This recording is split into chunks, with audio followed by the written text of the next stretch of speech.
नमस्कार, मेरे चैनल में आपका स्वागत है।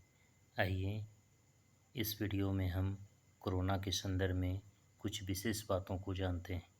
सारे लोगों के मन में प्रश्न है कि कोरोना समाप्त कब होगा, इसका पीक पॉइंट क्या होगा, अधिकतम बिंदु कब आएगा। आइए इसी संदर्भ में हम बात करते हैं। 26 दिसंबर 2019 यह पहला सूर्य ग्रहण था। 21 जून 2020 यह दूसरा सूर्य ग्रहण। 14 दिसंबर 2020 यह तीसरा सूर्य ग्रहण। इस सूर्य ग्रहण से 26 दिसंबर 2019 के सूर्य ग्रहण से कोरोना धीरे धीरे बढ़ना शुरू हो गया और आज 21 जून 2020 जो ये दूसरा सूर्य ग्रहण है, यहाँ तक देख रहे हैं कि कोरोना काफ़ी संख्या में बढ़ चुका है। आइए अब हम इस पर बात करते हैं। पहले इस सूर्य ग्रहण की बात कर लें। इस सूर्य ग्रहण में सूर्य, चंद्रमा, गुरु, बुध, यूरेनस सभी एक साथ केतु के नक्षत्र में थे। सूर्य, दूसरी बात है, सूर्य, चंद्रमा, गुरु, बुध, शनि, केतु, प्लूटो सभी एक साथ धनु राशि में थे। इस पहले सूर्य ग्रहण से कोरोना वायरस की शुरुआत हुई और ये दूसरे सूर्य ग्रहण में हम ये देख रहे हैं कि 11 मई से शनि वक्री हो गया, 13 मई से शुक्र वक्री, 14 मई से गुरु वक्री और 18 जून से बुध वक्री हो गया है।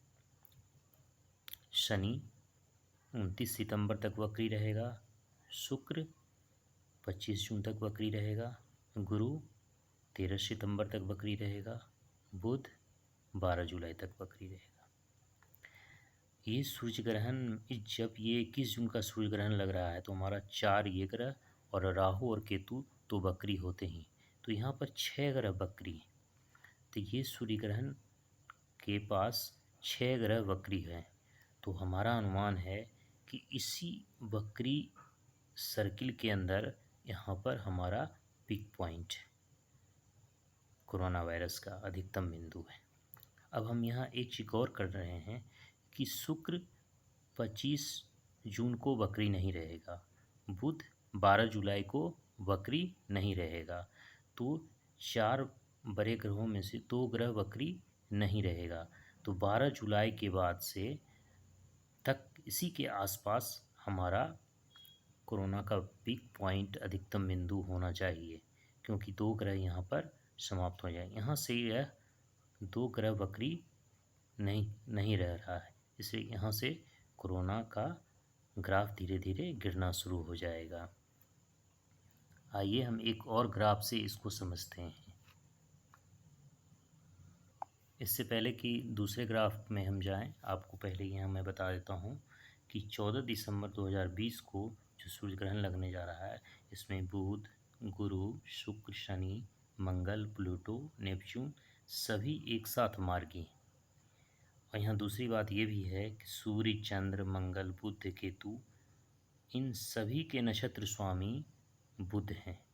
बुध यानी ऐसा ग्रह जो जीवन का प्रतीक है, जिसका रंग हरा होता है। आइए अब दूसरे ग्राफ से कुछ और बातें समझते हैं। 26 दिसंबर 2019 ये पहला सूर्य ग्रहण लगा था और दूसरा सूर्य ग्रहण 21 जून 2020 को लगने जा रहा है। अभी यहाँ पर एक गौर करने वाली बात है कि इसके बीच में 2 चंद्र ग्रहण हैं। 10 जनवरी 2020 को एक चंद्र ग्रहण लगा, दूसरा चंद्र ग्रहण 5 जून 2020 को लगा और इस सूर्य ग्रहण के करीब एक और चंद्र ग्रहण लगने जा रहा है। वह है 5 जुलाई को एक चंद्र ग्रहण लगने जा रहा है। 5 जुलाई को एक चंद्र ग्रहण और लगने जा रहा है। अब यहाँ से गिनती करते हैं तो 1 2 3 4 5 इस क्षेत्र में 5 ग्रहण हैं।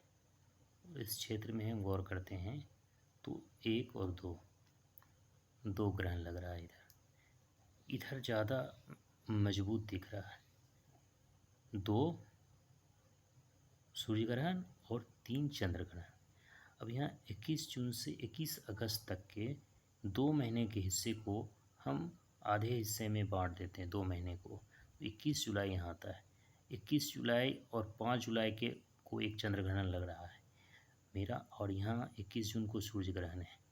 तो ये दिख रहा है, ऐसा अनुमान लग रहा है कि 21 जुलाई के आसपास ही कोरोना का पीक पॉइंट होगा, अधिकतम बिंदु होगा इसी के आसपास।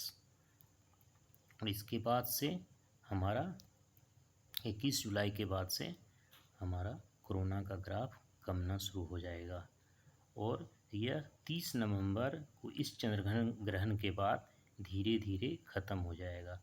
क्यों हो जाएगा, आइए ऊपर के ग्राफ में फिर से बात कर लेते हैं। यहाँ गौर कीजिए कि 21 जुलाई, यहाँ जो 5 जुलाई है, ये यहाँ पर चंद्र ग्रहण ख़त्म हो रहा है और इसको हम आधे भाग को यहाँ पर रखे हैं 21 जुलाई के आसपास, इसलिए बता रहे हैं क्योंकि ये ऊपर के ग्राफ में स्पष्ट होगा। 21 जुलाई की मैंने चर्चा की थी।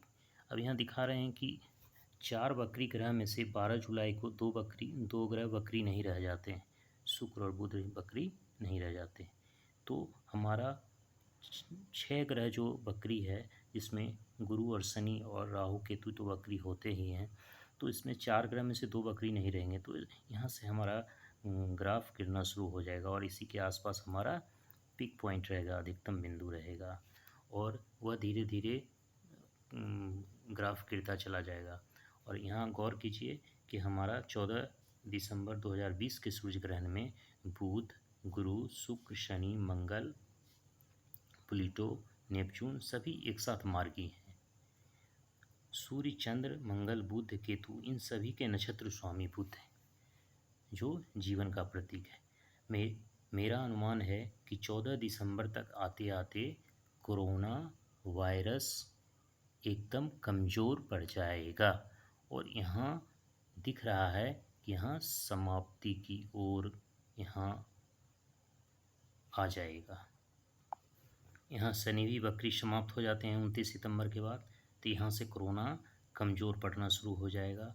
और मैंने पिछले वीडियो में भी बताया था कि जुलाई के आसपास कोरोना वायरस के वैक्सीन बहुत करीब आ जाएंगे और ये 29 सितंबर के बाद वैक्सीन काफ़ी मजबूत स्थिति में लोगों के सामने आ जाएंगे। और 30 नवंबर 2020 के जो चंद्र ग्रहण है, इसके बाद हमारी स्थिति,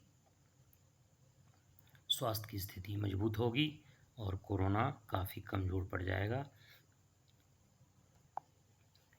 30 नवंबर से कोरोना की समाप्ति शुरू हो जाएगी और 14 दिसंबर को यह एकदम कमज़ोर स्थिति में समाप्ति की ओर होगा।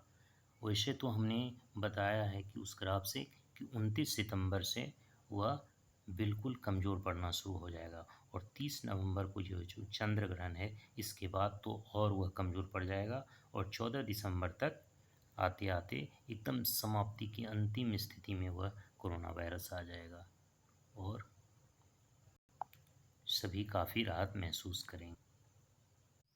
इस वीडियो में मैं एक और बात बता दूं कि 26 दिसंबर 2019 के पहले सूर्य ग्रहण से लेकर के 21 जून 2020 और 5 जुलाई का मैं चंद्रग्रहण भी ले लेता हूँ, इस पीरियड तक काफ़ी प्राकृतिक विपदाएं आई हैं और यहाँ आने की संभावना दिख रही है। भूकंप, तूफान, अग्निकांड, दुर्घटनाएं काफ़ी हुई हैं इस बीच में और इसमें आगे भी सावधान रहने की आवश्यकता है। इसको मैं दूसरे ग्राफ से भी मैं बताना चाहूँगा।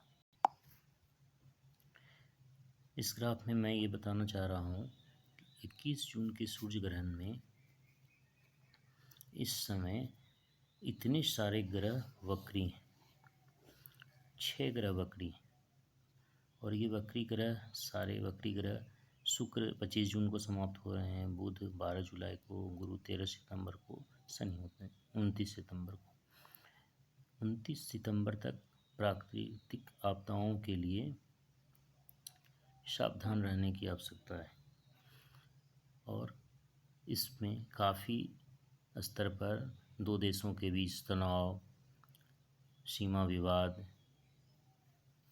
दुर्घटनाएं, इस सभी पर सावधान रहने की आवश्यकता है।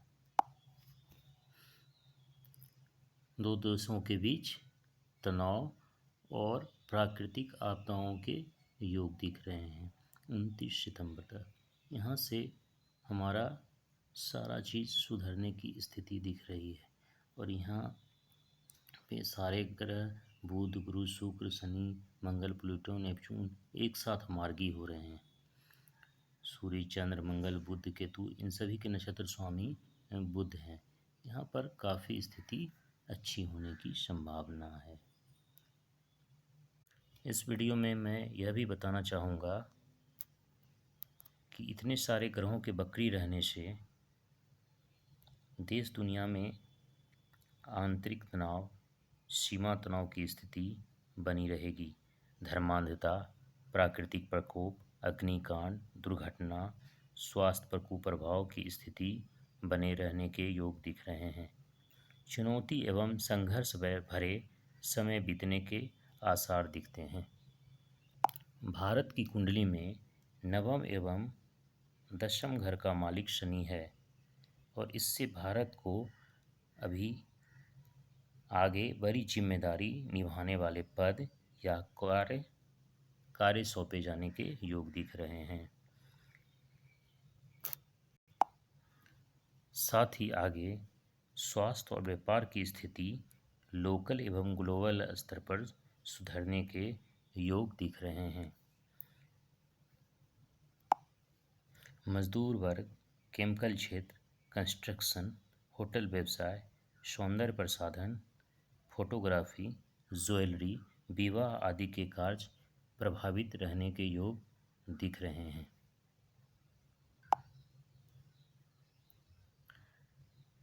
अंतिम ग्रह शनि 29 सितंबर को वक्री नहीं रहेगा। यहाँ से भारत का व्यापार, स्वास्थ्य स्थिति और सारे कई चीज़ों में सुधार आने की संभावना और योग दिख रहे हैं। इस सूर्य ग्रहण के तक और इसके समाप्त होने तक देश दुनिया में कई तरह के बदलाव आएंगे। देश दुनिया में कई तरह के नए कानून आने के योग दिख रहे हैं।